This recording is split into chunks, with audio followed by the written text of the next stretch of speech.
Bienvenue pour une nouvelle critique. Je vais vous parler de cette série événement, dont la 5e saison va bientôt commencer. Enfin, le tournage en tout cas. Oui, cette série-là.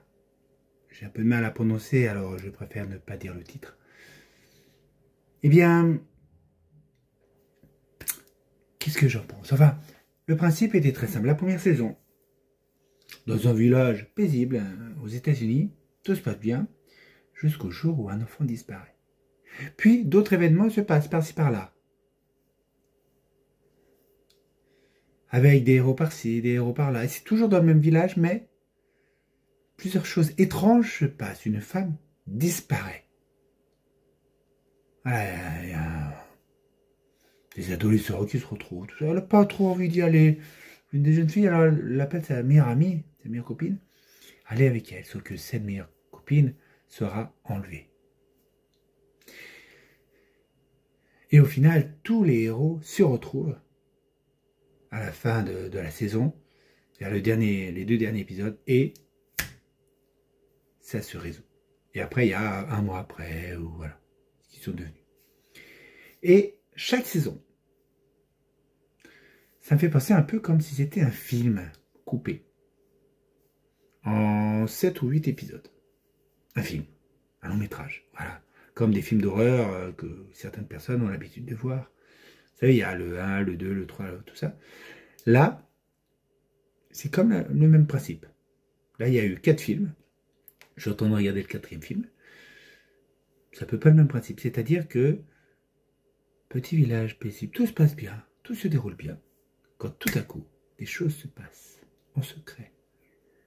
Et tout à coup, certains des héros, de leur côté, découvrent des choses mystérieuses, comme des Russes. Il y en a un qui arrive à entendre une discussion de Russes, enregistrée même. L'une de ses nouvelles amies, parce qu'il y a souvent des héros en plus, entend et traduit les messages. À côté de ça, il y a des jeunes qui voient autre chose. Et puis, tous les héros se partent de leur côté. Ceux qui d'habitude sont ensemble partent de leur côté. Tiens, on n'a pas de nouvelles d'un tel. Jusqu'au moment où, vers la fin, ils se retrouvent pour résoudre l'enquête. Et tous les autres villageois ne sont au courant de rien. Ils ne savent pas qu'ils ont sauvé à plusieurs reprises le monde. Et là-dedans, il y a une jeune fille, parce que maintenant c'est une adolescente, eh bien, qui a des pouvoirs. Eh bien, dans l'une des saisons, je ne vous dirai pas laquelle, elle va perdre ses pouvoirs. Est-ce qu'elle va les retrouver? Je vous laisse la surprise. Mais voilà. Et grâce à ses pouvoirs, elle arrive à mettre KO les méchants. Et à côté de ça, ils vivent leur vie d'adolescent. Elle, un petit peu comme le Caméléon, la série des années 80 ou 90. C'est-à-dire qu'elle était dans son coin et elle était torturée parce qu'elle avait des pouvoirs. Son père faisait tout pour que ses pouvoirs ressortent. Enfin voilà, plein de choses qui fait que cette pauvre fille était torturée. Et à chaque fois, c'est quelque chose de différent, mais qui a un rapport avec le début.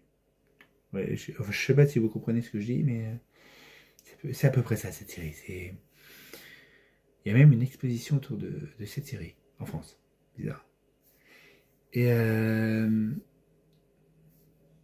j'avoue que je profite que mes enfants ne soient pas là pour regarder cette série. Et le soir, je me regarde, alors pas toute la saison, bien sûr, mais plusieurs épisodes. Là, je suis en train de regarder la 4e saison. Très passionnante. La fameuse jeune fille qui était Elf, voilà, c'est 11. Voilà, ça s'appelait 11 parce que là où elle était avant, il y avait plus de 11 enfants qui étaient... moi, je dirais que c'est la torture, voilà. Comme on faisait en Russie autrefois. Mais là, c'était aux États-Unis. Et aux États-Unis aussi, ça se passait. Et en France aussi, pour d'autres raisons. Bon. Nous n'allons pas faire de l'histoire, là, mais revenons à notre film. et 11. Maintenant, elle se fait appeler Elf. À un moment donné, elle perd son père. Est-ce qu'il va le retrouver? Ça, je vous le dirai pas. Son père adoptif, on va dire. Elle dit son père, mais voilà.